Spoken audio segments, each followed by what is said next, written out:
This podcast is brought to you by our fine supporters at Patreon. Visit patreon.com/dissectingthe80s to find out how you can get a bonus episode every other month, a monthly newsletter, and all sorts of fun extras. You instantly unlock the entire back catalog, which is, I think, about 10 episodes, including our latest, where we talked about the Golden Girls visiting Walt Disney World in a buck-wild Disney special. That's patreon.com/dissectingthe80s. Welcome to Dissecting the 80s. I am Trip Lano, one half of the Mega Podcasting Powers. And with me, as always, the Cousin Eddie to my Clark Griswold, the Clark Griswold to my Cousin Eddie, the Macho Man Andrew Lano. And I don't love that. I feel like I'll be the, what is his wife's name? I'll be the Catherine to your Bev. That feels like a much better relationship. And neither one of us is slighted. In that scenario. Well, you know, the most fun character of the series and the anchor, I felt like, is what I was going for there. I will say in this, like if there were no sequels and it was just this movie and that was it, Cousin Eddie is not doing it. No, this whole movie is actually very interesting to watch because it's been a long time since I watched this one. Obviously, I watched Christmas Vacation with some regularity. I've watched Vegas Vacation definitely more times than this one. Well, I think Vegas Vacation doesn't have nudity, which is why it was more on the rotation in our house. Oh, that would make sense. It was also, the real reason is our first DVD player came with 4 free DVDs, and one of them was Vegas Vacation. I have this like firm memory that Galaxy Quest was our first, like one of our first DVDs. That doesn't ring true for me, and it's the wrong kind of case.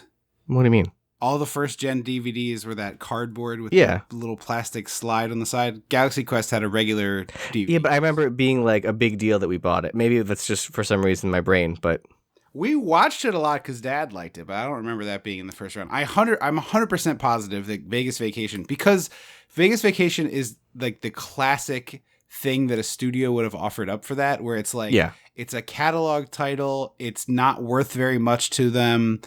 Or I guess at the time it was a fairly new movie because it came out in 97. DVD players is like 99, 2000. But they're like, it has some cachet because it says Vacation. It has Bev and Chev, so they're on the cover, but it's not like we don't anticipate selling a lot of these, whereas we're going to sell Vacation and Christmas Vacation. Yeah. You know what I mean?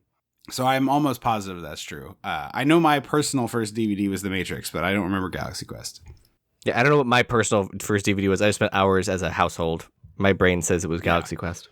Yeah, I mean, you could be right. Maybe Mom will chime in. But we went all the way back to 1983 to celebrate the 40th anniversary of Vacation. So you know what that means. We gotta go back. We gotta go dissect the 80s. It's your talking moose. I'm scared about your talking moose. When the mega powers explode. I'm talking about the 80s. Oh, yeah. Great Scott. Cream of the crop. Oh, yeah. Mega powers, yeah. When this baby hits 88 miles per hour, you're gonna see some serious shit. Please pardon any weird vocal business. We're both recovering from some weird maladies here, so we're powering our way through. But I think the one thing I want to say, watching this, having not watched in a long time, this is like so much darker sense of humor than the subsequent movie. Yeah, I was gonna say I don't love it. It's definitely the one I've seen the least. I don't know if I would. I don't know if I would put this or European lower. I think so for me, Christmas is top because it's like the least creepy. Like there's no there's the weird like dream sequence, but that's not like the creepiest thing. I mean, it's just a sexual fantasy. Yeah, but that's to me like it's not. I don't think that's even. I would say I'm gonna put my foot down. That is not creepy. Well, isn't it the woman that he like who helped him in the? It's the woman at the store. Yeah, there's a weirdness, but whatever. I don't think it's weird to see a pretty person and be like, I wonder what it'd be like to have sex with that person, and have those thoughts privately in your own body. And I know, but in the movie world, it does happen at like whatever. Yeah. It's the one that doesn't have anything creepy going on in it. Like, it's fun and it's funny, and I think it has the most bits that I can recall from a vacation. Like, it does all the Sure. classic ones, but there's more ones. And Is there nudity in Christmas Vacation? I don't think so. Okay, because you said it as if Vegas Well, no, to me, Vacation was Christmas the one that Vacation is a follows Christmas the nudity. movie, so it's sort of like is a separate Yeah. category, but still. Sure, sure. And then Vegas is the one I watched the most after that. So like that to me is Yeah. the second. I think this European is a and then better- this. Weirdly enough. I think this is a better. I'm really surprised with that. I think this is a better and funnier movie than Vegas Vacation, which I have a deep fondness. I mean, I haven't seen So Vegas in a probably- minute, so I will have to. Yeah, it's worse than you remember, and also still something that's like. I mean, we're gonna get to it on this podcast. Yeah. Don't worry if you're out there like sweating it. One day, Vegas Vacation will be in your podcast feed, either here or on the Patreon. Probably here, but we'll see. I really don't care for European Vacation. I think it misses the essence of what makes all this work, which is like Yeah. sketchy hijinks. And like when you take it and you're like, well, gee, to me, I think what's funny about this is like mining the experience of the average American family. You know, Yeah. this one is like the big road trip vacation, which I think pretty much everybody can relate to, of like being on a long road trip, maybe not weeks long, but like a long drive with the family can be its own sort of tedium. Christmas is its own sort of thing. The European one, I think, like misses the. That's fair. I don't think I've watched it since we did it, whenever that was. Yeah. So I would put that one last, and I would probably put Christmas for Christmas first, then this one, and then Vegas. But I like Vegas more. I just think this is probably the better. That's movie, fair. if that makes sense. Yeah, I think it's just Objectively speaking. I don't love this one, and like it's just kind of weirder. I mean, we'll get into it as we go through it. I also I haven't seen the remake. I'm guessing I have you not. also I haven't know. seen the remake. The only thing I know about that is that Chris Hemsworth has a big old fake dong. Oh, I put it on hold at the library when we were watching this, and I was like, oh, I'll watch that. I'll watch this for the podcast, and then maybe I'll watch the other one. I can bring up some stuff in the podcast, and then I was just like, I don't want to watch this. Yeah. Like I watched the trailer again and was just like, if it was streaming and I could do 2 clicks, I was fine. But I was like, I'm gonna walk 2 extra blocks to pick up the DVD of this movie. No, you're not. I don't really want to see, and then I'm gonna walk those 2 extra blocks and return it, and the librarian is gonna like know that I did it. Yeah, I can't. I just cannot imagine that it is good based on like when it came out, who was involved, and Yeah. like. Though I will say the directors, if not the writers and directors, are the same guys who did the D&D movie, John Francis Daly, and I can't remember All right, his well. partner's name, Goldman maybe. But I think it stinks. I'm sure it stinks. It would be shocking to me if it didn't Yeah. stink. Yeah. There's a lot in the trailer. There is multiple. Whoa! But also, like, so much of this movie is just like negate, like a lot of movies, like Scream from 1996. Like, so much of the movie is negated by current technology. Sure, yeah. Like, I think there's no again, like this is what, your GPS automatically reroutes and is annoying about it, and like there's Venmo Well, and this Apple is- Pay and like this is what I was 100 gonna say. different things. This is what I was gonna say.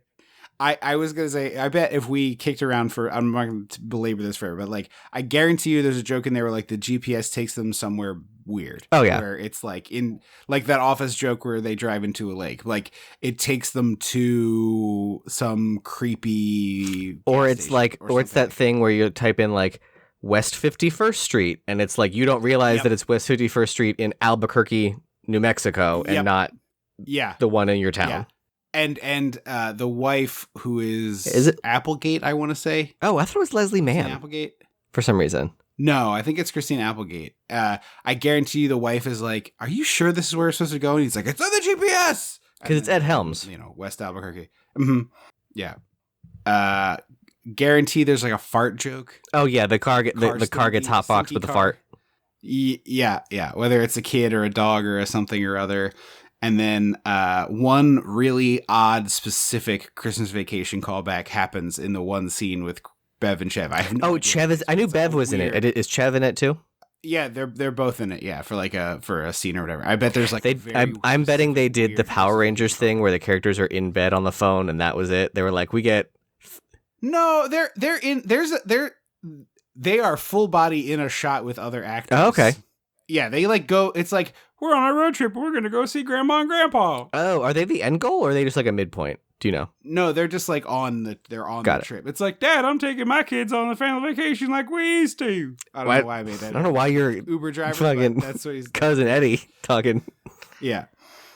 So that's what I'm guessing. That's my 3 guesses. If you saw it, hit us up on Twitter or whatever and tell us if we're right.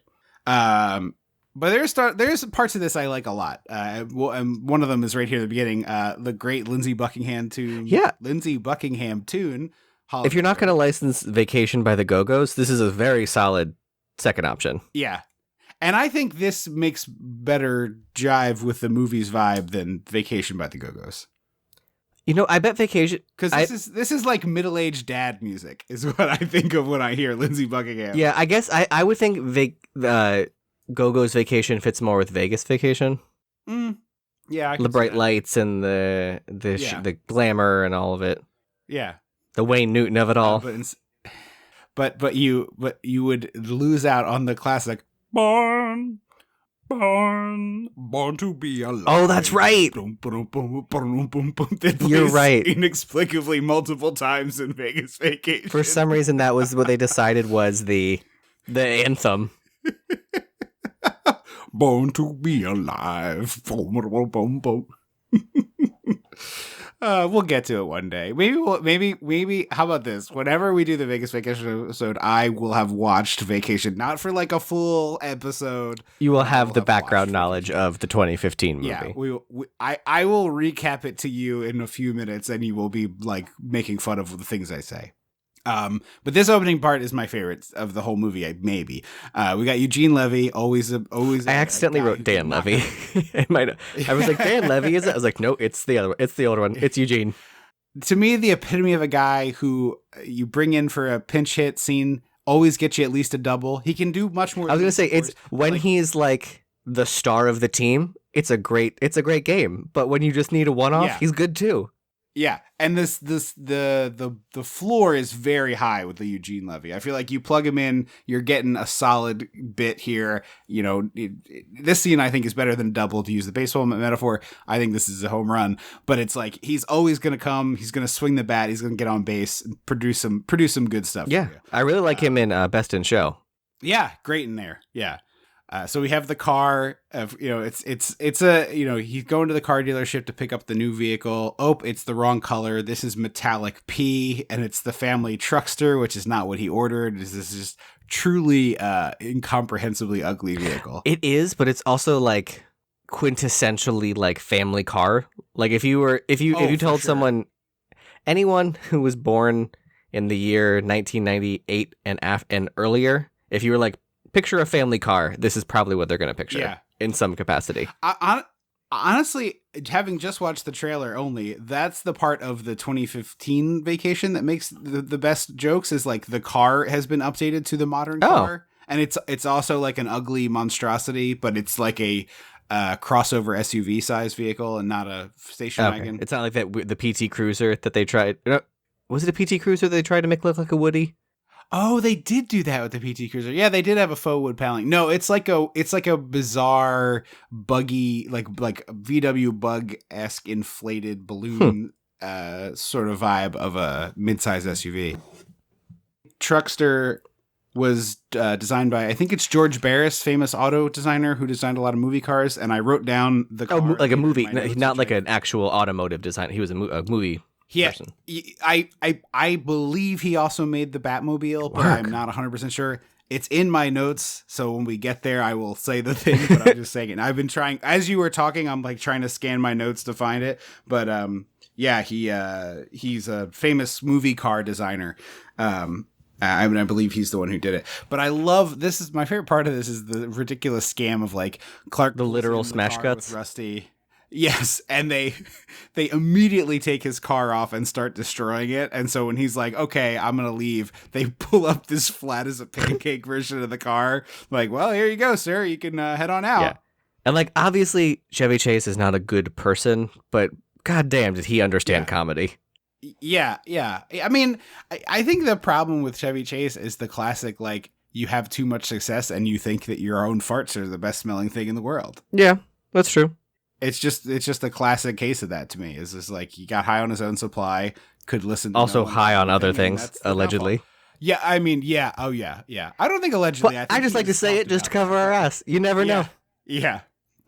Uh, it's Anthony Michael Hall, right? I didn't have that written. Okay, Anthony Michael Hall as our first of many young Rusty Griswolds. He's there with Dad, of course. We drive home. The airbags going off, also very good. So were airbags just that thing? Because it looks like a trash bag. No, this is definitely a prop thing for sure. Yeah. I mean, I don't know the answer, but this is definitely a prop thing. I can't imagine that bag providing. I was like, there's no. That seems so thin. Yeah, my understanding. That's like a produce bag from the grocery store. Yeah, I've never, thankfully, knock wood, been in an accident where the airbags went off. The airbags didn't go off in your accident?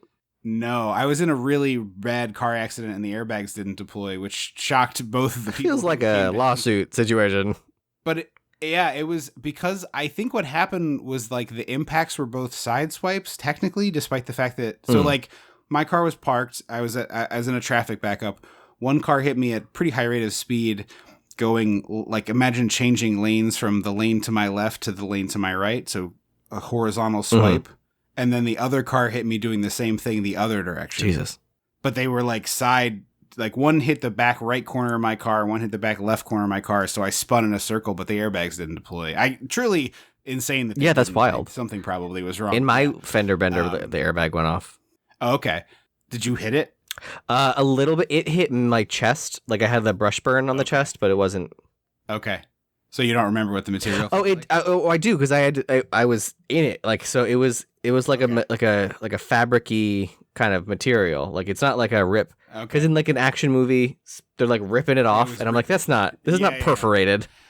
Yeah, my my assumption was always that it was kind of canvas-like for sturdy. Yeah, it's a little thinner than like a true canvas, but it is of that ilk. Yeah, like a high strength to weight ratio fabric, basically. Yeah. So that, the airbag goes off.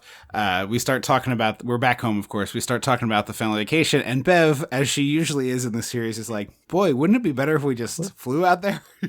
But also I will say in his defense, she's not selling this properly because sure. His vision is we're spending all this time in the drive there as part of the vacation, and then we're in Wally World as Vacation 2.0, and then Vacation 3.0 is the drive back. What she should have been pitching is, well, why don't we go out there when we were going to leave, like fly out? That way we have extra, like a day to explore this city together as a family. Then rent a car, drive to Wally World, do that, and then go out, explore another city, and then fly home. Like you got to pitch it right. Yeah, for sure. For sure. This is a classic example of the journey versus destination people. I myself am more of a destination person. Although, I like road trips. I enjoy them. But when I do a road trip, it's like a series of destinations along a path. This is often a thing when I see like people who travel by train in America, where it's just like, it takes you 5 days to go from New York to Chicago, and along the way you see the scenery. I'm like, I would rather be in Chicago to do the things in Chicago. Yeah, if it was like, it's if basically it was the time it would take me to drive somewhere, but someone else was driving, so like in that sense of a train, like there's no stops, whatever. It's just you get on in Philly and you get off in Lexington, Kentucky, or whatever. And I'm like, oh, cool. It's the same amount of time. I just don't have to do the driving. Love it. Love that for me. But if you're like, it's 4 days, I'm like, no, absolutely not. And my other thing with the train is like, it's not like I can get off and go do stuff and then just like catch the next one. It's like, no, you have to be back on the train. It's like a cruise ship. Allotted. Yeah, exactly. It's exactly like that. So we're in the. They're also not washing the dishes. Did you notice that? She's like dumping the salad into a bowl and handing them to him, and then he's like wiping them and putting them in the cabinet. And I was like, this feels like it was supposed to be a bit and just was not acknowledged. I didn't notice this. I thought they were emptying the dishwasher because of the way he was doing. That's really because she's dumping this like leftover salad on the plates into the salad bowl and then handing them to him. And I was like, where's like an like this is a funny bit, but I don't think it is because it's not being acknowledged. Interesting. I wonder if that's just like a blocking for the movie kind of situation. Oh, that's possible. Oh, I did not say this movie, of course, directed by the late great Harold Ramis. Yes. who has a one-line vocal cameo at the very end. Yes, he does. I didn't notice that about the plates. That's great. That's really funny. I wonder if the other thing I was going to say. So I have this on DVD, so I popped that in the old Xbox to watch. It is also on Max. And is it? It wasn't when I watched it. That's funny. It must have come on in September. So the DVD has like a bunch of special features, and so I was like poking around at it, and I almost listened to a commentary track for a while, but I was I don't care. Is it Chev and Bev or just Chev? I think it's Chevy Chase, Randy Quaid, and the writer. Oh, that feels like an unhinged commentary session. Yeah, it might be very good. So maybe I left some gold on the cutting room floor. But there was like, you know how the menus used to have like little hidden stuff? Yeah. Mm-hmm. And so I accidentally click on one of these things and it brings up like a picture of the car like in the big jump. Okay. And as I move the cursor around with the stick on the Xbox, different parts of the car highlight. And when you click on them, it just brings up weird little one-offs with actors from the movie talking about one little thing and then the scene in question. Huh. So like I click on the windshield thinking it's going to like make a funny windshield break noise. Nope. It's Chevy Chase, Randy Quaid, and the writer of the movie whose name I didn't write down. Forgive me. Is it John Hughes? No. John Hughes wrote the original short story this is based on, but I don't think he wrote the screenplay. Or perhaps it was a producer and not the writer, and maybe it is John Hughes is the thing. Anyway, it's a dude I'd never seen before whose name didn't ring any bells to me, who's probably produced like 6 movies that I love, but I don't really know. But it's like it's the three of them being like, "Oh, welcome to the DVD. You found us." Ha! And then it's just like a clip of Clark. It feels like a weird, like, do you remember the Nickelodeon, like, computer games where it was like the Nickelodeon Lab or whatever? And that feels like that energy of just like weird, unhinged nonsense. I think it was absolutely that. Like, there's nobody overseeing this stuff because, like, who could care? And 2, it was like, wow, look at all the stuff you get when you buy your movie on DVD. As interactive VHS, menus. All these. Yeah. And it's like, I remember there being like games in some, like, trivia games and stuff. But so I'm like, well, that was dumb. And it was like the scene where Clark is like negotiating with the guy at the Grand Canyon and then robs the place. And then I click on another part of the car and it's Christy Brinkley being like, oh, yeah, I mean, I can't go a day without somebody like waving at me or being like vacation or whatever. And then like, boom, cuts to her driving up next to Clark and whatever. And I was like, such a weird format. I skimmed around. There were like 4 or 5 more of these, and I was just like, I'm not watching any more of this. I can't believe this is on. That seems enough, yeah. Yeah. But games on the DVD, I brought this up because my next note was about another great scene where they are she's showing the family the route they're going to take using his fancy computer, and he's typing on this very clicky clacky keyboard. The kids were playing Pong moments before, and now all of a sudden we're playing Pac-Man with the car, which is like delightful. It's so wild because there's no way that this was a fit, like an easily accomplishable fit. Not. Like I'm sure there were like mega nerds that could do this. I don't think Rusty and Audrey are like that level. I mean, certainly not writing code using the joystick for the Pong game, you know what I mean? Or the like Space Invaders or whatever. Yeah.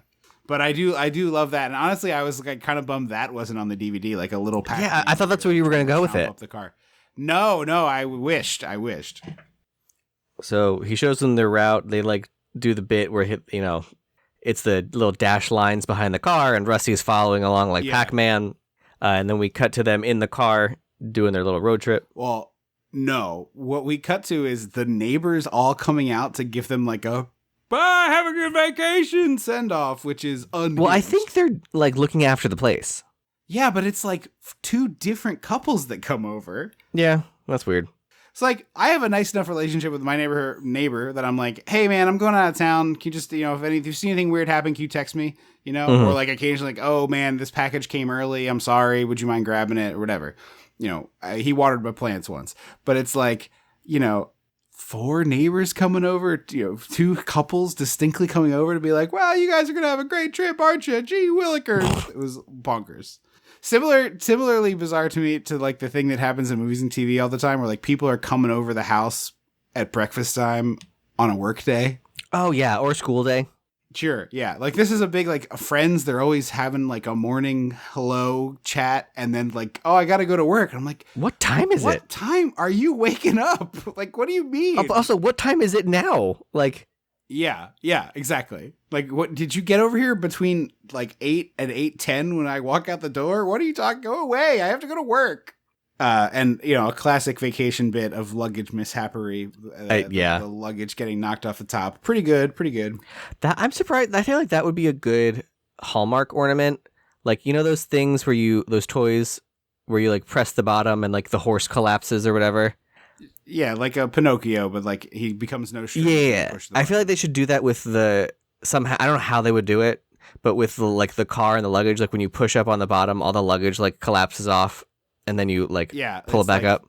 It's a little string. Yeah. You could probably make that work with the same mechanism, honestly. Probably. I just can't think of it at the moment, but yeah.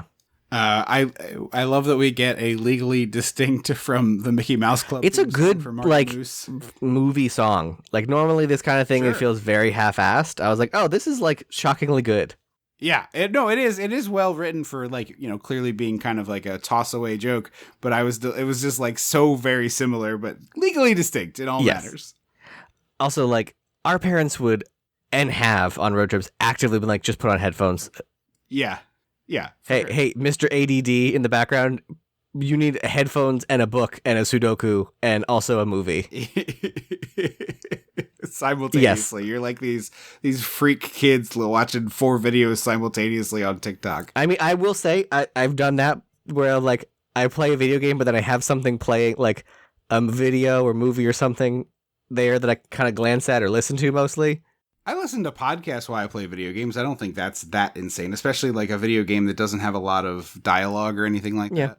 Yeah, our parents, because they're like, oh, the whole point is that we're all together all the time. Like, our parents would be like, no, please, it's headphone time.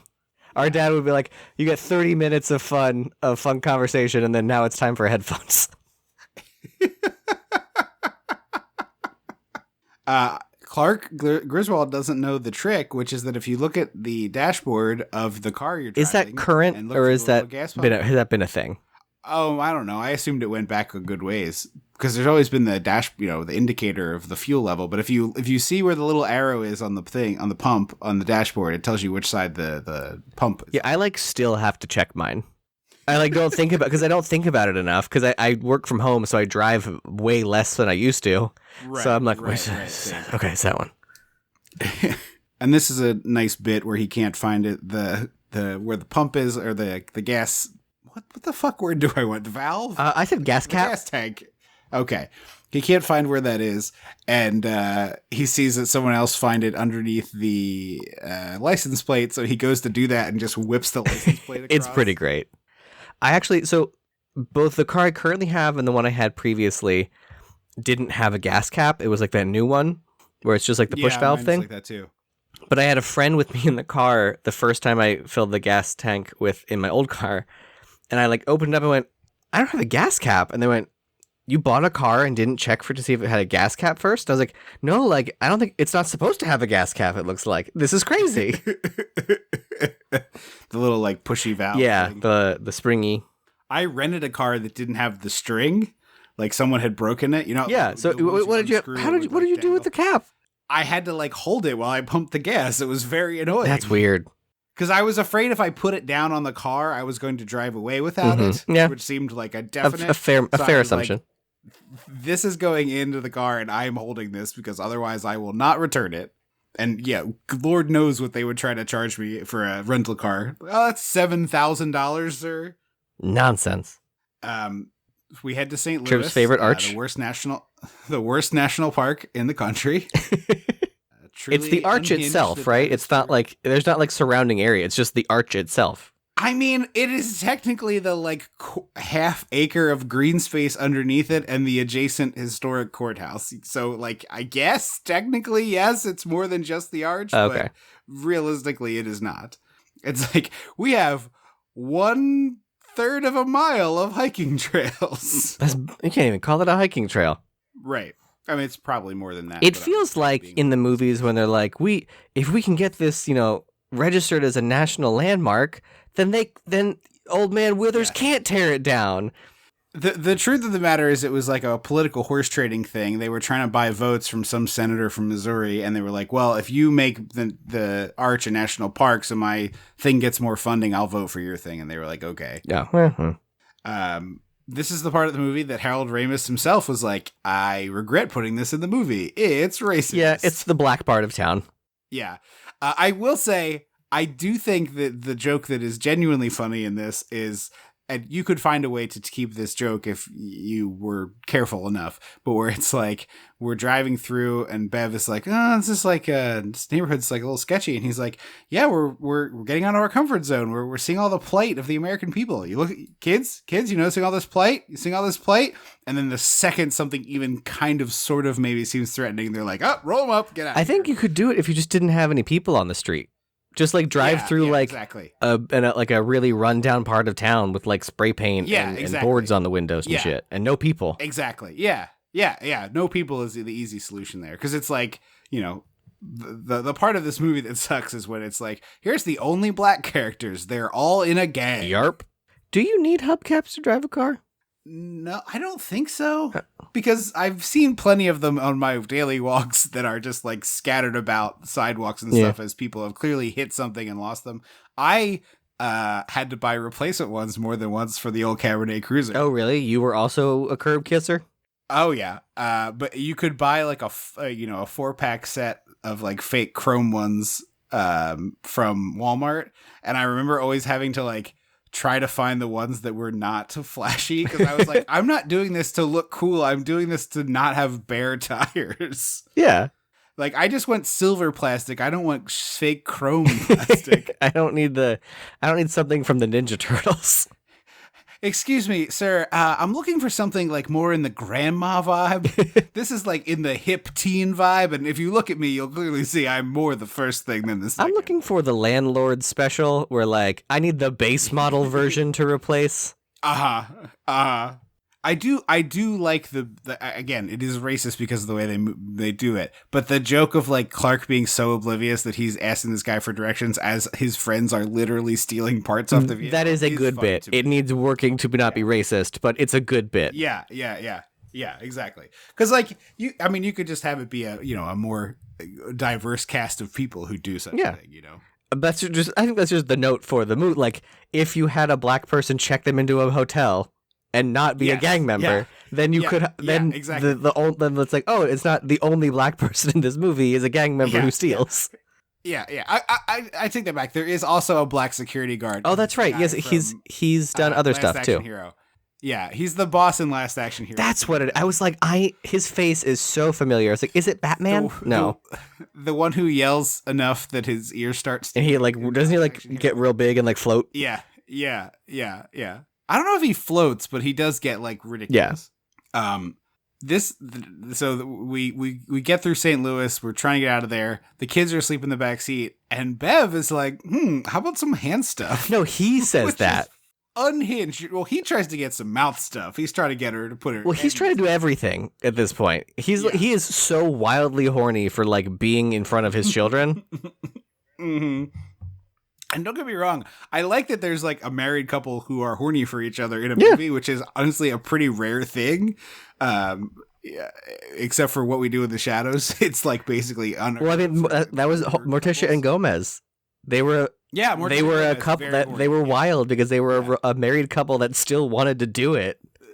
Yeah. And just still seem to like each other is also very funny. Well, because I feel like 90% of sitcoms these days is just like beleaguered wife.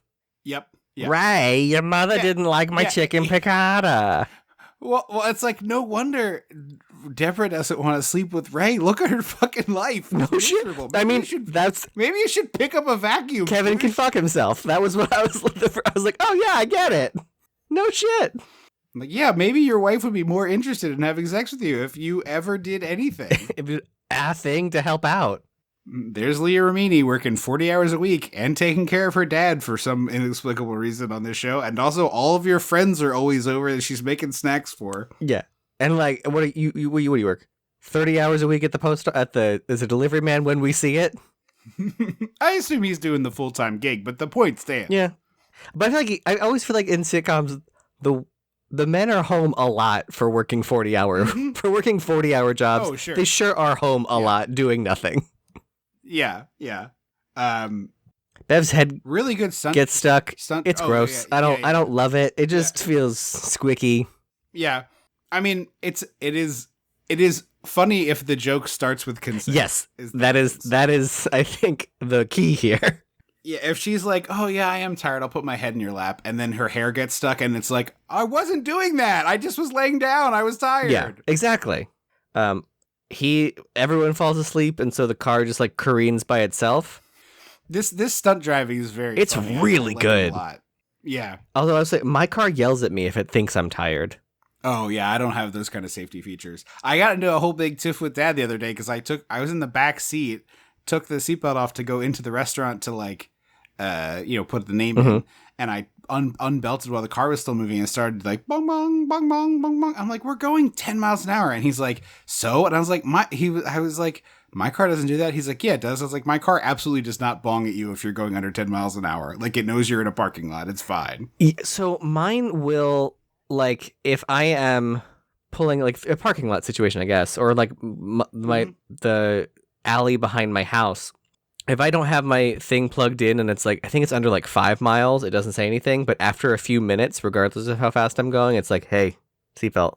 Yeah, that's fine. That seems reasonable. This was literally the distance of a parking, like the edge of a parking lot to a restaurant, like a pretty short distance.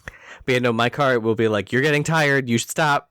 And then like if it doesn't think I've like if it thinks my driving hasn't improved, it like gets more aggressive about it. It's like, oh, hey, buddy. Like the time my boyfriend and I went to the drive-in and it was like a triple feature or something of like yeah.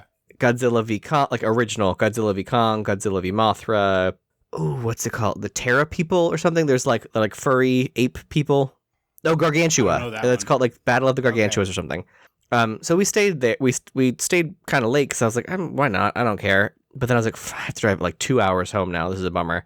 So I'm driving, and we're like 25 minutes from my house at this point, and I I was a little too tired, and I wiggled a little, and my car was like, hey. You to sleep, and I was like, yeah, I would like to do that. That's where I'm going. It's 2:45 in the morning. I know. It's like, hey, you definitely need to relax. I was like, yes, I'm 5 minutes from my house. That's what I want. So we get some incredible stunt driving, careening into the motel parking lot. And like, oh, we're here. We made it. I thought this was going to be where the kids ended up in the front seat, but I forgot there was the jump later. Yeah. And then we cut right from this to Clark doing a classic, let me do the psycho thing with banana. And oh, there's Beverly D'Angelo's breasts. But not like leery and gratuitous. It's weird. Ooga. This is what I thought. The movie sounded like that at my house. But because I was like, oh, boobs. And then I was like, well, wait a minute. We're not like lingering. They're kind of barely in the frame. We're not only soaping those. Yes, exactly. I mean, there's no way Beverly D'Angelo wouldn't be like, hey, fucking no. I already have this one to contend with. I'm not soaping my tits for you, Ramus. Fuck out of here. She does almost this exact same nudity in the European Vacation. Yeah, it's the same bit, except it's a camera, right? Instead of... Right.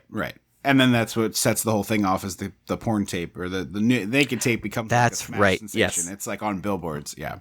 Also, if I look like that, I would be naked on a movie too. I mean, yeah. I get it. I've also always wanted to try one of those massage beds. I'm sure it is unpleasant. I know, but like for the 5 minutes you put, or however long we put a quarter in, whatever. Yeah, I mean, it's very funny on Supernatural when Dean does it, so I get that. Oh yeah, I forgot about that. He has like a 6-pack, I want to say, and like a roll of quarters or something. That sounds about right. Is this where the kids like walk in on them because they're trying to get it on and the bed's making too much noise, and the kids are like, "Are you guys okay in there?" And Bev is under the blanket. Yes, this is that. Okay. And her underwear is on his finger when he points at the kids. Yeah. Which is like a good bit, but also it's just weird that it's around the kids. Also, like, why is the door unlocked? I have so many questions. I think it's the door in between their rooms. Oh, I think. Sure, the adjoiner. Yeah, it makes sense. The space where you trap your Daniel Stearns in the baseball movies. Wait, what movie? In Rookie of the Year, Daniel Stern gets trapped in that liminal space between the rooms. There's that. How is there? There's not human space in those. Well, obviously, it's a movie, but in the kayfabe of what the hell is that movie called? You said Rookie of the Year. I don't know if that's true, but that's what you said. I was second guessing myself. In the kayfabe of that, it's like not just one door, it's two. Like if door A lot of A times there opens, are you still two. have to go through door B. Well, and usually when that happens, there's like exactly one doorknob. Yeah, it is that. It is that it. It's one Daniel Stern, so Daniel Stern is like wedged in there sideways. Wild. Also, I'm learning about myself that I enjoy liminal spaces. I didn't know that was a thing. It's like a very like hip thing on Instagram right now, but I like liminal spaces. I see. In like, what do you like? I find them weirdly comforting in like a weird, I was a weird kid kind of way. Like when it's like, oh, look at this hallway from an old movie theater that's just like, gotcha. It's like 2% creepy. Like if something came around the corner, you wouldn't be surprised, but I thought you were talking about like a very small liminal space, and I was going to be quite confused as to what you found appealing about. No, like I don't fully know what it means, but like the way people use that word on Instagram, I like it. I see. We go to the classic Wild West town, and we get into a gunfight at the saloon. Yeah, I'm wildly maybe I have too much anxiety, but like unless it is very clearly, explicitly stated, like a Dick's whatever or something in Disney, or like the servers in 50s primetime in Hollywood Studios and Disney World, like don't do anything unless it's written somewhere. I'm not doing it. Yeah. Or they do it first. Yeah. I mean, I like participating, but I want to be in a space where everybody knows we're participating. Do it to me first so I can see the rules, and then we'll go from there. Yeah. And we get the first instance of many in the series with one of my favorite recurring Clark Now Audrey's blank. Kids, which is, no, it's, you see kids, and then he goes into some long-winded speech about nothing in particular. It's kids, so close to a Mike Brady-ism. Yeah. I think that's 100% what we're doing here is like, he is doing the thing where he thinks he's supposed to impart a lesson here. So it's like, you see kids, back in the day, they had to blah, blah, blah, blah, blah, blah, blah, blah. And Mike Brady winds to a point that the kids are like, gee, Dad, you're right. We won't punch each other in the head anymore, or whatever the various thing is that, we'll mow the AstroTurf. That kind of business. But here it's just Clark rambling for no reason. And I love that as they go on, sometimes no one's paying attention to. Yeah, Bev is fully just like, whatever. Mm-hmm. We get Christy Brinkley. Gail Gergich. For the first time. Yes, Gail Gergich.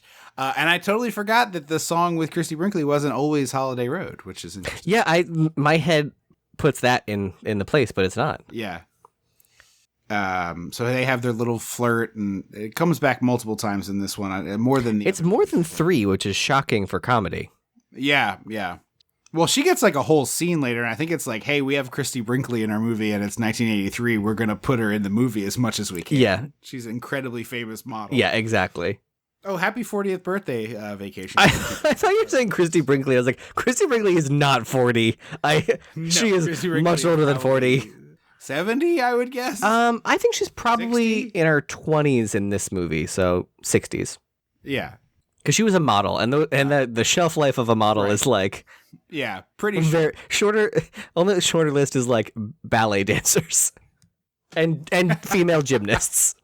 We get to Cousin Eddie's little house, little slice with of Jane the Krakowski dream here with Jane Krakowski, the pot farming sex addict of a daughter. I love it. Sex addict might be a little much. Yeah, no, she's definitely a pot farmer. We'll stick with that one. Yeah. The sex-loving pot farmer. They're sex positive. Yeah. His version, this like design for Cousin Eddie is so different. Yeah. They didn't all figure it out until later, but I think they knew enough to be like, well, this works. We just have to keep figuring it out. Yeah. Although he's not in European Vacation, right? Is that correct? I don't think so. I don't think he is. Yeah.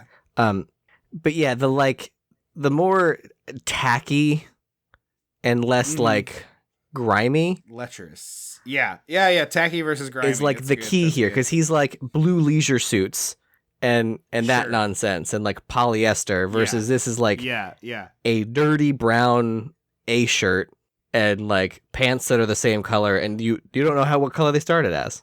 Right. It's a little more trashy and a little less dumb. Yes. Like I'm surprised that it didn't have like that chest sweat stain mark that's so common on those shirts. Sure. Yeah.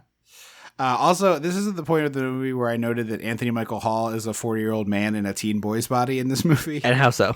He just like has all of the mannerisms, and like the scene where he's talking to his cousin and is like asking him about what video games he has is like the small talk between two uncles who like don't really have anything in common other than that like they married women who are sisters and are just like trying to like get through it. And it's just very like the other guy is cousin Eddie's kid doesn't really say anything, hardly says anything back to him, but he's just got this like sort of awkward like middle-aged dad energy to I him. can see that. Also, he asks if he has Pac-Man, and then 2 seconds later he does. Like a kid says no, but then he does have Pac-Man. He has mini Pac-Man on his bed. Oh really? It's not really a video game though, is I it? would imagine. What else is it? Oh, okay. I don't know.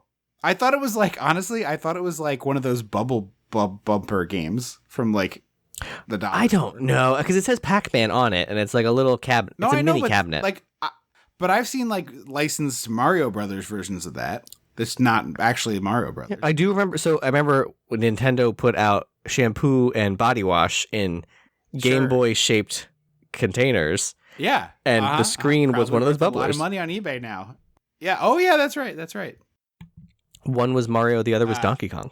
And so we get here. You want to look at some porn with me? Your cousin. Very normal. Very, very normal. It's like weird enough. Like, what is when the end friends do game it. here? Because like you're Yeah, both just exactly. we know what's gonna happen to two young men looking at porn, and like, what are you doing? Yes. What's the next step here?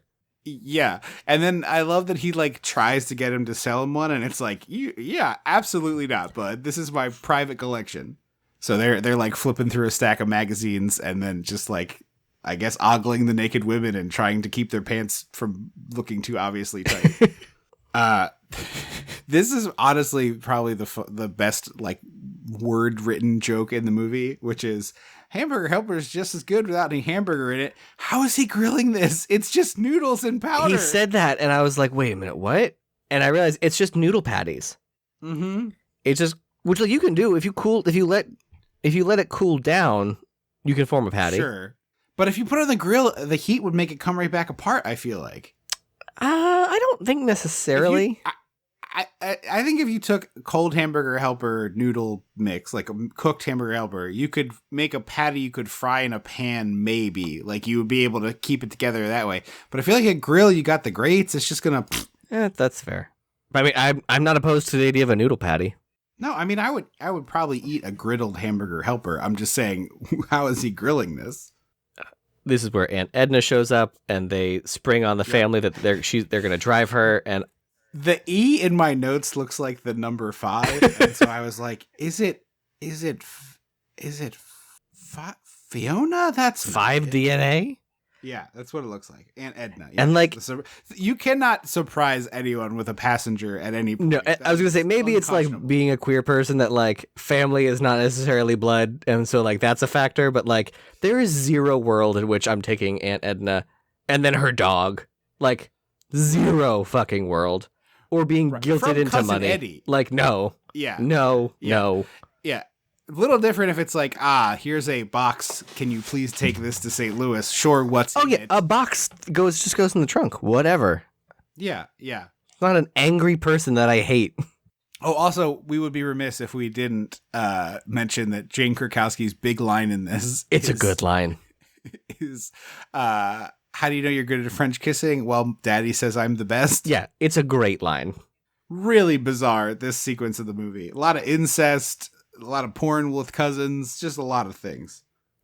This is where we learn Jane Krakowski grows weed. We don't know where. Yeah, that is mysterious that there's not a location shown, but she has a big shoebox full of weed. Mm-hmm. Also, Aunt Edna, the whole like Walker hairnet classic grandma type business is pretty solid here. Yeah. It's funny. So she's played by Imogene Coca, and I'm guessing that that's just a name that was like big in pop culture because she did a lot of things in like classic TV shows and stuff. And so I'm always like, oh, I know that name. Oh, I must know her from something, and I just don't. So I'm guessing she was just was referenced in things like Seinfeld and The Nanny and stuff like that. And so that's where my brain has just soaked things in. That would make with sense. zero I'm sure context. I've seen her in some television something or other somewhere. Oh, I'm sure. Like, I'm sure I've seen one episode of the Brady Bunch she was in or something. Right. We're on the couch with Eddie and Catherine and Aunt Edna, and the couches are these delightfully hideous monstrosities. With the classic crochet square blanket. Oh yeah. We had one of those at some point. This is really a crochet blanket? Yeah, Really? it looks just like the one from Gremlins that Mr. Futterman has. Crochet blanket, not for me. Yeah, it's not my fave. I prefer a fuzzy blanket. Yeah. But the set deck is fantastic here. Like this is probably one of the best rooms of the whole movie. That we have the couches, the paneling on the walls. It's all pretty delightfully insane. Yeah, very much. We find out that Eddie is $52,000 in debt and wanting some help from Clark. Good Lord, man. And again, like I'm not getting guilted into giving cousin Eddie money. I have no. Certainly not $52,000. No, absolutely not that. But like, I'm like, I don't. What connection do we have, my dude? Yeah, for sure. And it's one thing if it's like, hey, $150. Right, exactly. Something bad happened to the car. I can't pay the light bill this month. Yeah, whatever. Okay, here, don't worry about it. Because it starts with him being like, I heard you're doing real well for yourself. It's like, who the fuck is doing extra 52 grand well for themselves, my dude? Well, in today's world, there's quite a number of people doing that. And they are union busters, and they are monsters. I know it's the 80s, but still. Yeah, that's Titanic submersible money. Oh, yeah. Yikes.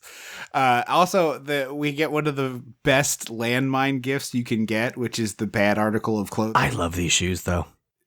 I fucking love these shoes. White patent leather they pumps. Look so uncomfortable to wear, like truly incomprehensibly bad to wear. The number of patent leather shoes I already own, that's fine with me. But yeah, they're like, I noticed you looking at mine, so I got you a pair. Here you go. And it's just like, ooh. It's so hard to say thanks to a bad gift, but it's especially hard to say thanks to a bad clothes gift. Especially, you often get the try it on. Oh, well, that's different. It's so easy. You got to keep the smile. That's the key. Keep the soft smile. Yeah. So this is mean to someone from 18 years ago, but whatever. Do they listen? I would be shocked to find out. My high school girlfriend wanted to get me an Eagles jersey, and I was like, "Oh yeah, get either of these two players, but probably this one would be my favorite." Oh, I remember the story now.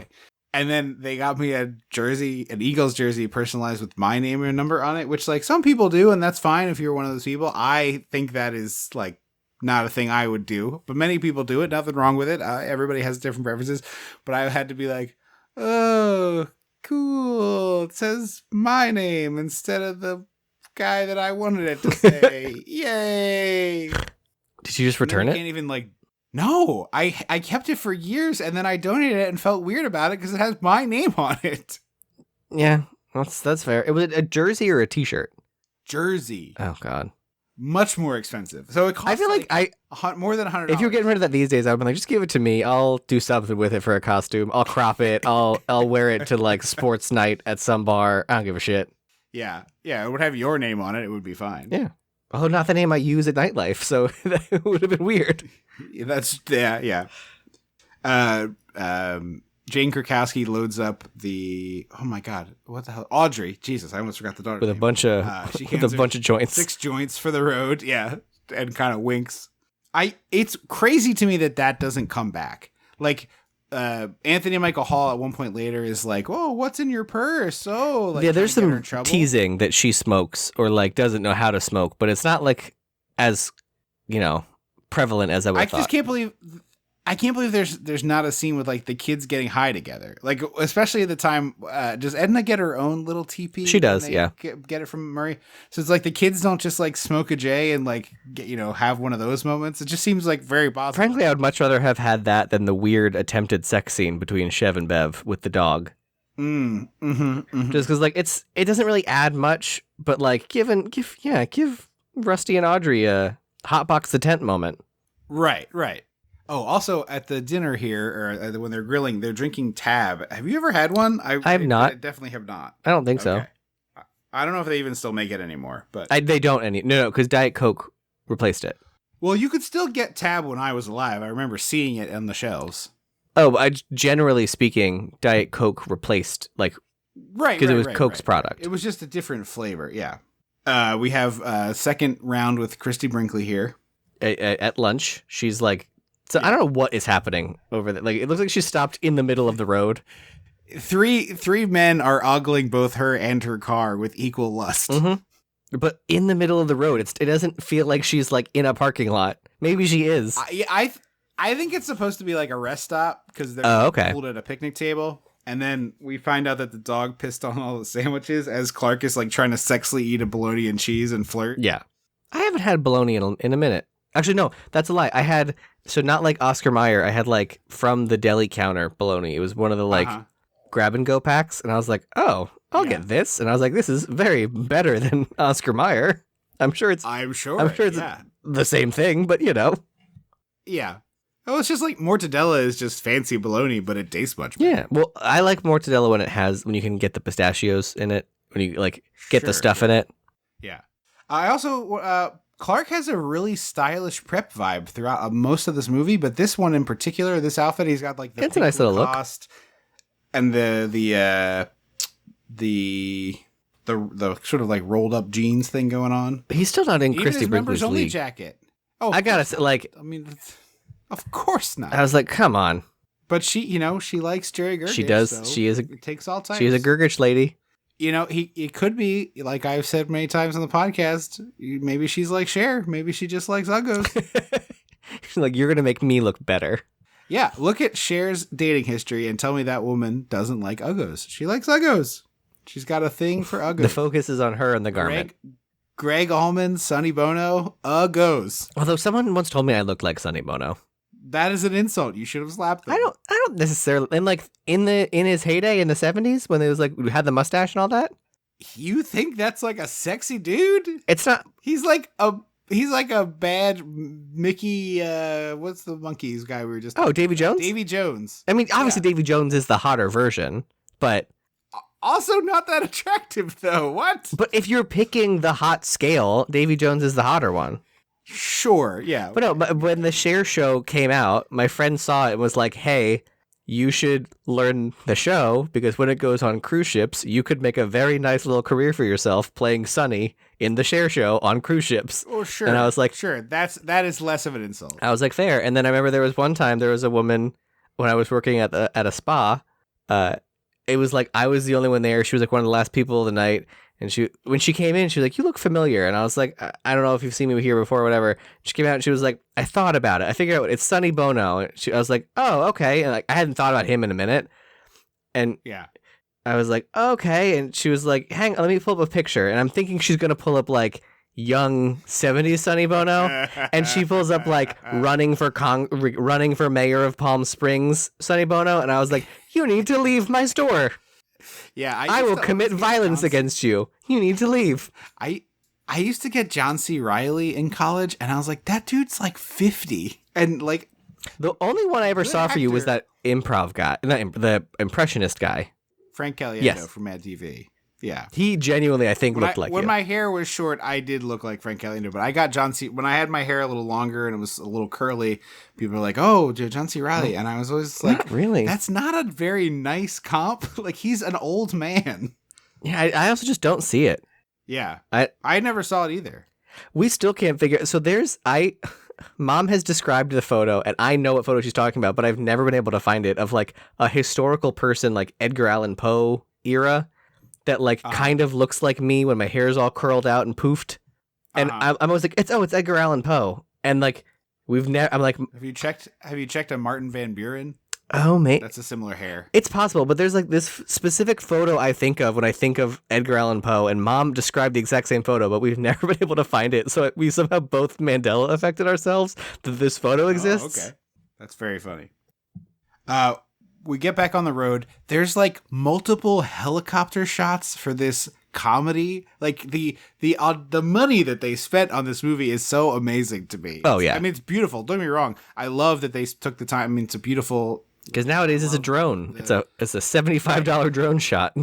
Right, and it's They're like, beautiful I think now still, but if drone shots look good, yeah, but it's like back then it was a pain in the ass to get this shot, and they did it for this comedy. Like no one would spend this money on a comedy these days. yeah. Well, have you seen? I can't remember what movie it is. Where like, is it a Halloween? Where like it's the cameraman is up on a crane, holding the steady cam, and they lower it like so it's like an overhead And he aerial walks shot. off it? They lower the crane, and then he keeps moving. It might be a I Halloween. I think that is a shot in Halloween. I do remember that and thinking it was really cool. At least that's how I think it was. Like I remember hearing that's how that was done. Yeah. So we pull into the campsite. Campsite-ish. It's like glamping, I suppose. It's like a weird. They say tents, but it feels more like it feels cabiny. Right. I think it's like a tent has no electricity and a cabin does. Maybe there's like a legal designation there. It's like when you see the tents in like Tarzan and shit like that, where they like have square. Yeah. They're very square with a pointy top. Yeah. Like explorer tents. Yes, in the jungle. exactly. $37 for 3 tents. Bargain, I was not I was like, ooh, okay. Yeah. And it's Brian Doyle Murray here for like a hot second. Oh, that okay. I was like, I saw his name and I was like, which one was he? Mm-hmm. You might remember him from Christmas Wayne's Vacation. World. Also Christmas Vacation, yes. I remember him from Timo Supremo, the cartoon show on Disney. Oh. He Okay.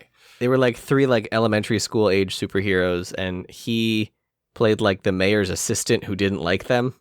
So the mayor would be like, "We need to call Timo Supremo," and he'd be like, "We don't have to call Timo," or like whatever. that feels exactly right for Brian Doyle Murray. Yeah, he was like the angry one who didn't like the kids. Sure.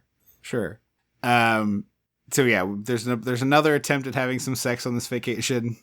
And the pool is gross too. They're like part of the selling was like, "Oh, there's a pool," and then it's like full of animals and green. I fully had this happen on my last national parks trip. We like booked this motel that was supposed to have a pool, and I was like, I don't normally go swimming on this, but I was like, oh man, like I could take a dip. It's been hot, a long time. And then we saw like the day before, like the pool's closed, and it apparently has been closed for like multiple years. And I was like, well, take the fucking pool picture off your website, man. Yeah. It was also one of the weirdest experiences we ever had. We were the only guests at the motel. Oh, you talked about this before.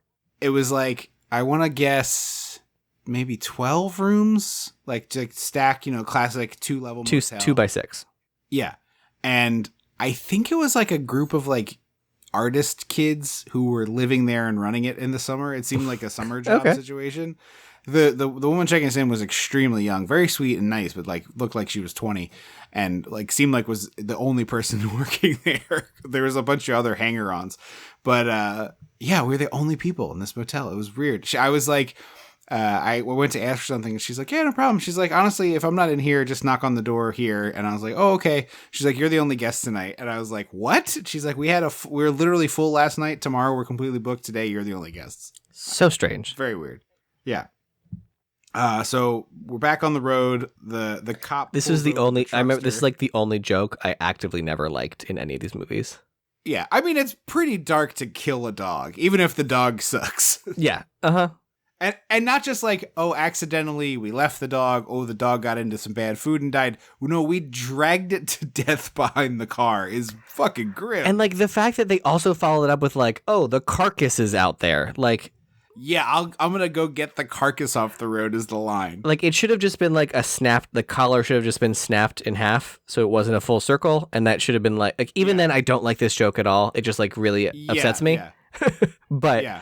I think that version's better. And then you don't have the line about also the carcass. Yeah. It's a grim joke. I think this is by far the darkest of the vacation movies. I would agree with that. It's interesting that like Christmas is such a beloved classic and it doesn't have anything like this in it, of course. But I think everyone likes this movie as well. Although one of the things that I found really wild, and I meant to mention this up top, if you ever see like Cinema Score, which is like the basically audience polling on movies. So the guy who founded that basically like I read an interview with him and he's like, we go Friday night, opening night, screenings. We ask those people and people have always criticized that and been like, well, you're just asking the fans. And he's like, yeah, the people who were there night one are going to give you an honest rating. Like, they're excited for this movie, so they'll tell you what they feel. And he's like, if you got an A, you got a solid movie. You got a B, you're already in trouble. If you got a C, you might get lucky and eke out a successful box office, but you've made a failure. And D or F, you shouldn't have even bothered making the movie. This movie got a C+ cinema score, and he says it's the only time in the entire history of the company that he's just been completely flabbergasted by the audience. It's that old? I didn't realize. Yeah. I didn't know that either. But yeah, but he said he said truly the only time in the history of the company that I've ever been like completely I find something completely inexplicable. Like, I see a lot of these movies, I get it. That movie getting a C+ makes completely inexplicable to me, and then it was extremely successful. Yeah. So was this the first National Lampoon movie? That's a great question. I don't know. Because Animal House was after this, right? No, Animal House is 78, so that's that 5 years earlier. So yeah. I don't know why I said I don't know. I forgot about Animal House. Yeah, but it's interesting too. Is like National Lampoon, I feel like is pretty dark comedy. Not that I spent a lot of time reading it, but I watched the documentary about them, and I've seen stuff about their history. But like one of their very famous covers is "Buy this magazine or we'll shoot this dog." It's like a picture of a dog with a gun to its head as the cover of the magazine. Which like obviously they didn't shoot the dog, but it's like a pretty dark joke comparatively. Yeah. And yeah, I just find it really fascinating that they were such a dark, like this is very dark, and then as it moves along, it's like, oh, we got to go a little more towards the center. Yeah, yeah. Although I will say, even though I don't like this joke, there's a few jokes within it that I like. That like the cop is like, "Do you know what the penalty is for animal cruelty in this state?" And when Chevy says no, he's like, "Well, I bet it's pretty stiff." Yeah. And him having to like plead his case about this or whatever, and then meanwhile Anthony Michael Hall's like, that dog sucked. Well, then I like Bev being like, Rusty being like, he wasn't speeding. It's because, and Bev's like, he was speeding, Rusty. yeah. Shut up, Rusty. He was speeding, and he's very sorry about it. We go to a drive-in, and the window shatters when they put the food on, which honestly is a thing I thought would happen all the time. Like, whenever I see pictures of that, I'm always like, why would you do that? It's going to break. I always thought they went on the door, not the window. Like, I thought they were like a wider base. Maybe they did. I the only time I've ever been to a drive-in, it's Sonic, and I don't think I think they just hand you your food. They used to have those, tray. But they got rid of them. Oh, okay. I went to Sonic recently, and there was no skating anymore. Oh, no, they also like, I went there once and pulled into one of the spots so I could like look at the menu, and as soon as I rolled in the window, they were like, "Come in." They were like, "Use the drive-through," and I was like, "Okay." It was like hot or cold. It was. Just It was like a normal summer night. Like it wasn't crazy. Okay. But like. Yeah. And then I get that. I mean, I wouldn't want to go out there either. I get that, but I understand being annoyed. So I pulled around. I did the drive-through, and I'm like, I like to order like what they're called on the menu, like what things are the words say, so that there's no confusion. Yeah. And the person in the like behind the thing was just like, "What?" And I was like, "The Texas toast grilled cheese," and they're like, "Huh?" And I was like, "Number 4, like the thing on your dollar menu, that's grilled cheese." Yeah. And I pulled around, and I was like, "All right, so I have this much. I have this in cash, and then I'll just pay the rest in card." And they were like, "We can't do that." And I was like, "I'm sorry." And they're like, "We can't split the payment like that. It has to be all one or the other." And I was in my head, I was like, absolutely, that's not true. Like 0% chance that is a true statement. Yeah. But fucking fine. Okay. I went there. My wife had never been there, and I wanted a shake, so I got a shake. And I like a chili cheese dog. Yeah, I mean, I don't dislike Sonic. The milkshakes I think are the best part. So I got a shake, and she got a shake with 2 things in it, and she took a sip. She's like, "This doesn't have the peanut butter in it," or whatever it was. And I was like, "All right, well, I'll just go back around." She's like, "No." I'm like, "It'll take 2 seconds. We literally just left the drive-thru. There's no one else here." So I pull around, and I'm like, "Hey, this you made the one shake right, but the other one was supposed to be this and this." And I was like, can we get this fixed?" And they're like, "Yeah." And we came back around, and I knew they weren't going to, but I was like, "If you want to just remix it in here," like, "We can't." I was like, "Okay." So they make the right shake, they give it to us, and I gave the kid a buck as like a, "Hey, thanks for doing that." And the reaction to this kid got from me just like leaving $1 on the counter and saying thank you was as if I like went inside and gave him a big hug and like wept at, like, the joy that he had brung me for making a correct milkshake. It was nuts. It happens sometimes. Vibe was just like, "Thank you so much for not screaming at me over making this very tiny mistake that was easily fixable." Yeah, I mean, when you work in food service like that, I get it. Oh, I know. But it was just like, hey, I'm sorry, but this is wrong. And, I want the right thing. I want to go here again someday. And if my wife's only memory of this place is that the shake was not what she wanted, Yeah. I want it to be a happy memory. We go back on the road and we have a cattle guard launch their suitcases and Bev loses all of her things, which is pretty Yeah, this good. family needs some rope or bungee cables. Yes, exactly. Everything is just kind of piled up there. Which is so buck wild, especially how like very specific our father was about like tie downs and bungee cords and like securing things. Yeah. Also, it doesn't ever seem like the back is that full. Like, obviously, there's not enough room for all of this roof stuff and the back, but it seems like they should divide up what goes where better. I agree. Also, it's weird that Bev's vanity case wasn't like at her feet. Yes, that's what I was going to say. Or in the back somewhere. It's like, why are you putting this little box up there? You want to put a big item up there. Yeah. Also, I don't love that Chevy is like so skeezing out on Gail Gergich that he almost kills his family. Like, yeah. He's gross in this movie. I think that's what I don't like. Like, his character has too much like grossness to it, which like I'm fine if he's a little distracted by, the hot woman in the red car. Like, whatever. Right. I don't love it. And having like a little like eyes only flirt is fine. Yeah, but he like borderline almost kills his family. Yeah, he does. And the big jump here is very funny, but it is like him being a lecherous dude. Yeah. Well, no, the jump isn't here. The jump is later. Oh, really? Yeah. Okay. I thought the jump happens like right after he's like flirting with Kirsty Brinkley, the truck comes, and I thought that leads to the jump. Is that not? No. It leads to him swerving all around to get off the road, and then a bunch of stuff falls off the top. Okay. And then this is where we get A, B, and 3. Classic.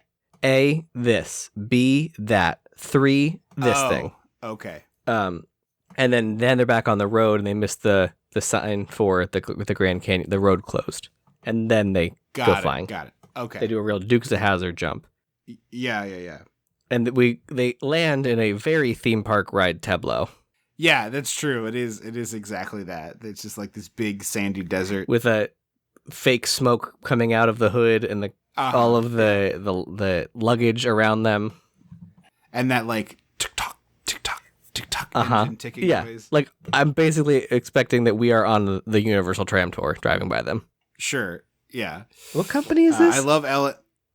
This is Universal. Okay. Yeah. I love Ellen snapping really good. Getting back, Losing clapping her back mind at is Aunt really Edna. great.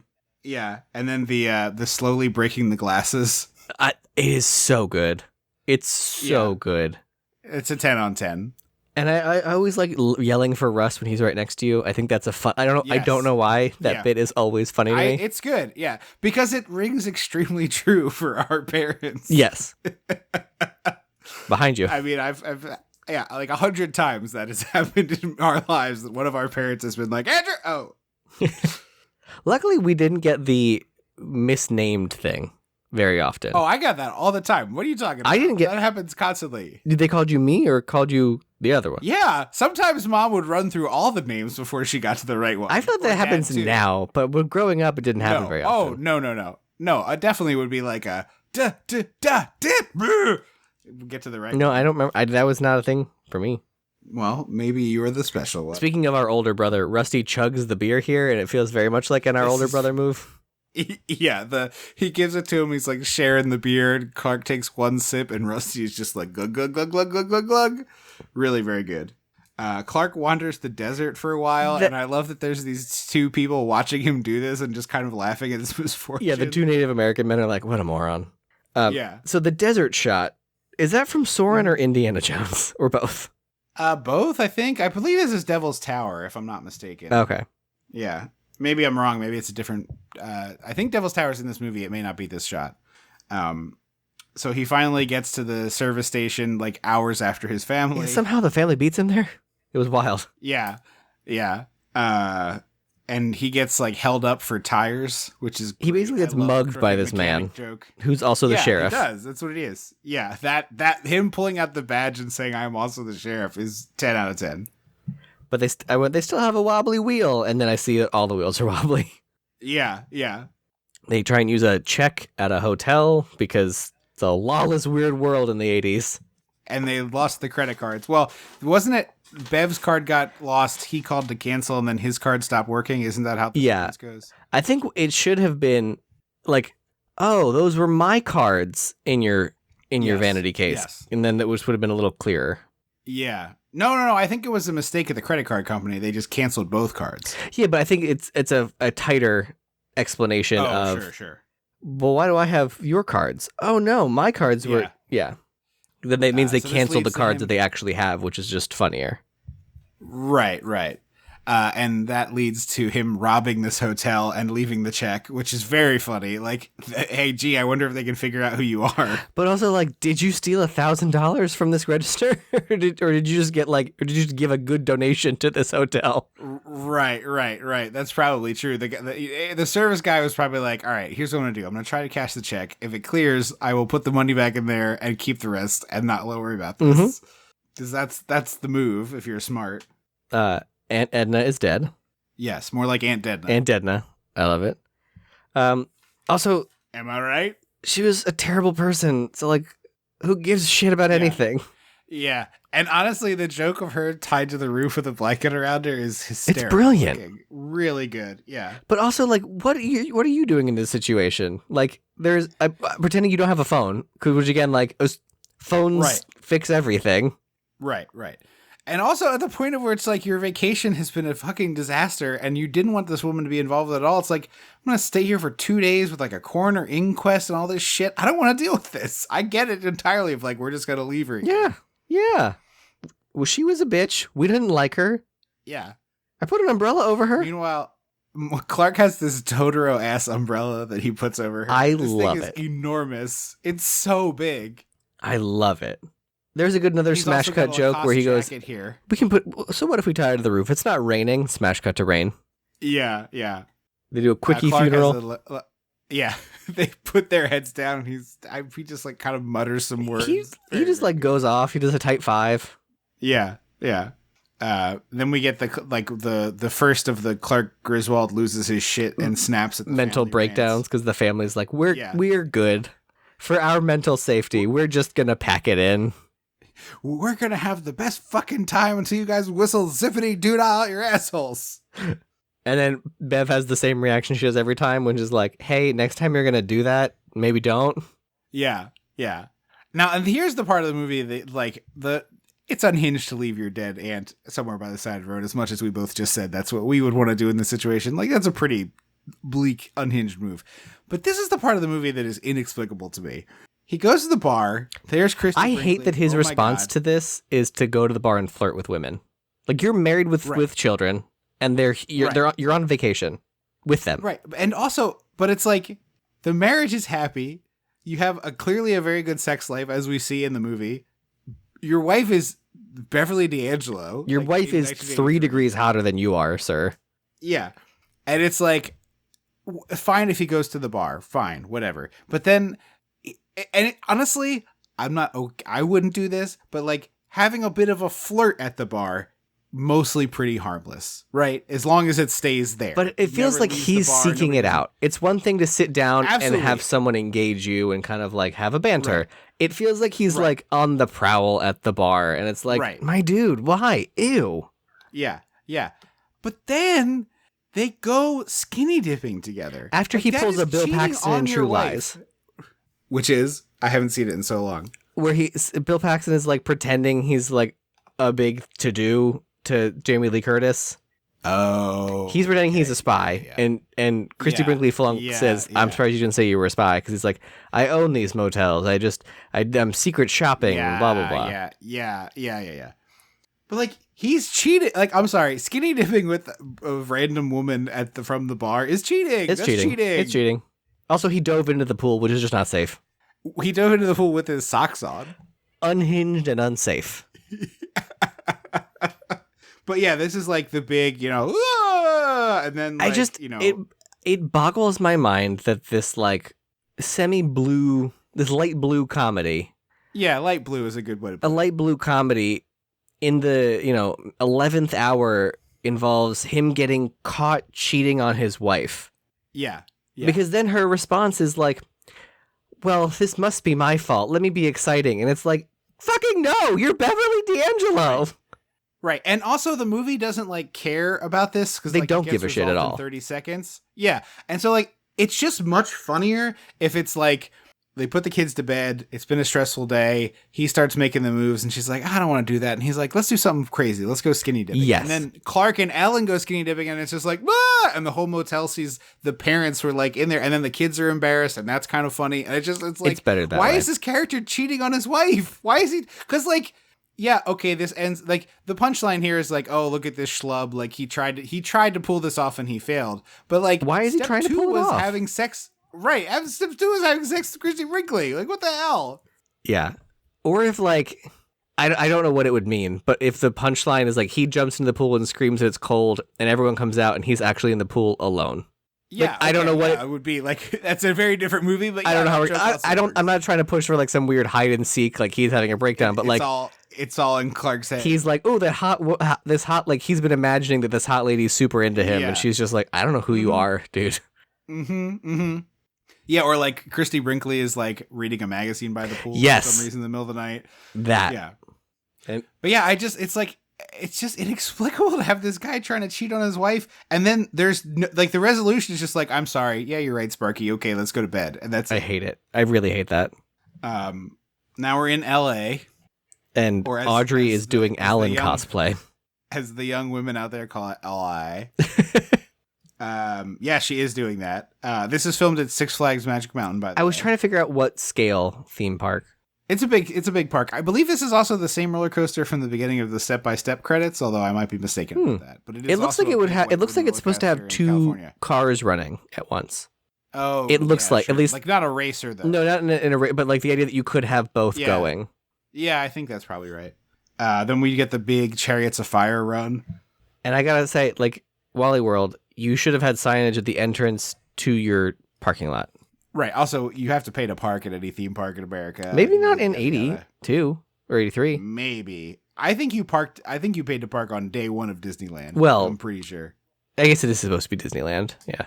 But it's also pure nonsense for this theme park to be closed for 2 weeks in the middle of the summer. I was trying to think that's why I was trying to think of scale. I was like, I can't imagine Knott's Berry Farm closing for 2 weeks in the summer. First of all, Knott's Berry Farm is big. It's open year round. It's way bigger than you think it is. Yeah. But second of all, like even regional theme parks don't close in the fucking summer. That's when people go to theme parks. Yeah, I didn't think about that. I feel like there's like It's the summer. there was an accident. There was a something that happened at Wally World, and they were forced to close for 2 weeks that we Yeah, don't hear yeah. about. Right. It's like, the only explanation is that there was like a roller coaster derailed and killed 14 people at once. Yeah. That's the only way you're closing a theme park for 2 weeks midsummer. And even then, honestly, you're probably only closing that roller coaster. Yeah, you're putting up some scaffolding and Yep. and walls around that roller coaster, and that's it. Yeah, exactly. Yeah, it's like it's a funny joke that they get there and it's closed. Like that is very funny, but it makes absolutely no sense. And I don't want to be like Mr. Plot hole, but it's just like it's silly. the summer. That's when the parks are I didn't even open. think about it being that. You're right. Well, then it works. Oh, I got it here finally. George Barris is the guy who designed the truckster, also the Batmobile and the Dragula from the Munsters. Oh, cool. And Rob Zombie, his thing. So Clark buys a gun. I think, and also like the fact that like a guy showing up to a gun to accost a security guard at a theme park is just Yeah. like not funny in 2023. Yeah. I'm sorry. That doesn't work now because of our Like, insane. call me whatever you want. That I don't like. It's not funny Right. when a man with a gun Right. is forcing someone to do something at the threat of death. I Like get it's it. just not funny anymore. Yeah, I think this is fine because I have seen it for my whole life and I get it. But I think you're 100% right. Like it's dark. It's very dark. Yeah. It's of course as we Babyface mentioned John before, Candy. Babyface John Candy with a real to keep going with the baseball analogy, a real pinch hit home run here. Mhm. Good character, good game, very funny performance, just tremendous all the way around. Yeah. Like I'm surprised because they got Eugene Levy and John Candy. Mm-hmm. I was like, I'm surprised Catherine O'Hara or Rick Moranis didn't pop up at some point. Like they had the there's pool. basically no There's basically no women in the movie, so that's part of it. If you're not Christy Brinkley or Beverly D'Angelo or Aunt Edna, Yeah, I guess there's a world where Catherine O'Hara plays Cousin Catherine. I love that, but also I think that makes Cousin Catherine too powerful. Like I think Catherine O'Hara In the future is too yeah. good. Like is Yeah. too big and too good to like I get just that, be yeah.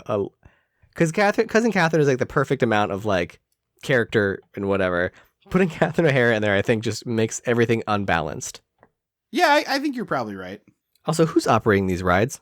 I had the same question. Is it like they're just hitting the button and hopping in? Like, I know that obviously the Rock and Roller Coaster is far more advanced than any of these roller coasters, but like, you do need people to operate the rides, and like Rock and Roller Coaster, Right. you need at minimum people to just hit the buttons to make the ride go. You need 5 at minimum. Is it really that many? Mhm. 2 at unload, or 2 at the getting on station that says it's okay to go to the next station. 1 You have to have 2 buttons. Like it's like on each end. Both keys have to be turned Mhm. at the same time. Okay, all right. And then 1 person is staring at the launch tunnel to say it's okay to go. Yeah. And then there's the people at unload that send the car, like when everyone goes off, they have to hit the button to send it to the loading station. So like theoretically you maybe could do it with 3. Cut one of those. Yeah, I was gonna say you could probably cut 1 or 2 of those jobs if you truly is like only there is no one else here. It is testing mode basically. Well, I know because you would need at least 3 because for unload and load it's 2 you need 2 people to hit the buttons at the same time. Yeah. I was saying you don't need the tunnel person in the scenario. I was thinking. But Oh yeah, no, 3 people make sense. they are the most important person in everything. Well, I'm saying Because I got stuck there once because when you're there, if there's a car at the like launch zone, you cannot take your eyes off the screen. Like if you get caught doing that, you will get written up and fired. Like big safety thing. No, I'm saying if there is no one else there I guess. in this like empty park, like you don't need to check that the tunnel is clear. There's no car. There's just 1 car on the track. But you still have to be you still have to hit the button that says it's okay to launch. Okay. Yeah, I got stuck in there for like an hour, and you're only supposed to be in there for like 20 minutes, and I got stuck for over an hour because one of the people in the cars was like freaking out clearly and like trying to like not climb out but like trying to wiggle out, and I had to be like I can't launch this. You need to send someone there, and because there's a car there, I can't take my eyes off the screen at all. So like my court like supervisors are coming and standing behind me like, you're doing a good job, kid, just keep staying there, it's okay, we'll figure this out. And I was in there for a fucking over an hour. It took an hour for them to get this person off the ride? Well, because you can't touch them. If you're in the launch, if they're in the launch section, you cannot touch the car at all. Oh. Because if any, So they just had to like tell them to stop Yes. moving, or they were like, Did they get them off? if you truly need to get off the ride, we need to power down the entire attraction and do like a full production of this to get to touch the car. Yeah. We cannot just let you out here. So. Yeah. Are you sure? And it was like a full like talk down situation. It's like a hostage situation. It's like a hostage negotiation. It's like a hostage negotiation. Because That's crazy.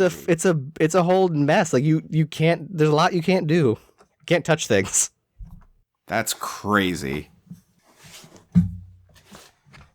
So Mr. Duncan from Home Alone 2 shows up in Walt Disney Yes. cosplay. Yeah, full Walt Disney here. Like not even trying to hide it. Yeah, no, it is fully just like, oh, I'm gonna play Walt Disney. Huh? Well, legally no, but yeah. Legally, you're playing the what is it? What would it be? The Jackie Jormp of Walt Disney. I do love Jackie Do Jormp 30 Jump. Rock. I was trying to think of what the Spirit Halloween costume bag would say, like mouse animator, Oh, sure. Yeah, sure. beloved mouse animator Old- costume. 40s studio head. Yes, that. Oh, by the way, I wrote down here, Aunt Edna was on Sid Caesar, which was like the original television show. Yeah. That's how old her career is. So the cops all show up. John Candy gets shot in the butt, realizes it's a BB gun. Clark ends up shooting him in the butt. Mhm. We have this big speech to Mr. Fake Walt Disney. Wally World Dad, like- which is a quote that our father says a lot. Yeah, all the time. And then we have Harold Ramis's one-line voice cameo where he's like, "Should we take him downtown, sir?" Or something like that. Yeah. And of course, And he's like, because "No." they're white people of the 80s committing large crimes, Yeah, there is yeah, sure. no punishment. Also, because if they did that, then the news would have gotten out, and then it would have been a second story after the roller coaster that derailed and killed 14 people. So it'd be You're like right. a lot of bad press for the park in You're a right. short amount of time. And so they were like, we got to cover this up. We can't have this. Consequences. That was what I was trying to think of, but couldn't. There are no consequences. Yeah. I would say this is like a pretty medium recommend. It's more than a light recommend. I don't think this is I would as good agree. as Christmas. I like Vegas a little more personally, even though I think it is objectively worse in pretty much any measurable way. I grew up with it and like it. But yeah, I think this is like a medium rec. It's medium to soft boiled. I think it's more like a B than a C plus cinema score, which I Yeah. found so unconscionable. So certainly worth seeking out if you've never seen it, and I can't imagine you exist and listen to this podcast if you are, but Seems wild. Maybe that's you.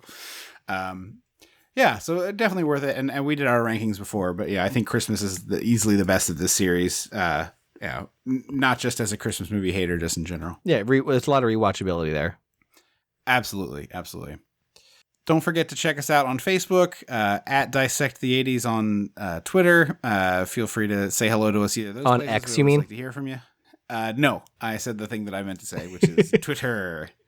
If you have not yet, please review the show. We read those on the air, and it's been a little while since we had one. Also, check us out on Patreon. We have so much bonus content. You get your own little RSS feed. We recently just linked that up with Spotify. So if you're a Spotify podcast listener and you've been on the fence about it because you don't want to use a new app, now we're integrated with Spotify. So you can listen to your Patreon bonus episodes that come every other month on there. We just had a really good one with the Golden Girls at Walt Disney World, a fun TV special we did a commentary for that I enjoyed quite a bit. It was fun. We've got a bonus episode next week. Next month, probably about next week when this episode drops. But on the original Halloween coming your way. So Finally. that'll be our bonus for October. Yeah. Well, it's only eligible as of. But we've been talking about it since probably day one. Well, it's a big anniversary this year. It's 45 years. Yeah. So it's a big one. So that'll be coming in October, along with a bunch of really great movies I'm excited to talk about. So can't wait to do the Spooktacular, the longest Spooktacular ever, 4 episodes. Yeah. It's our biggest of all time.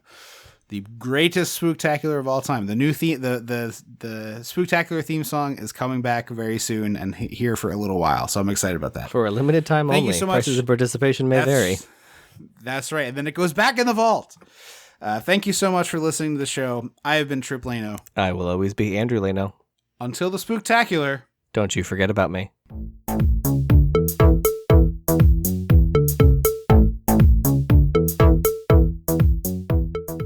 Dissecting the 80s is a Chum Some of This production.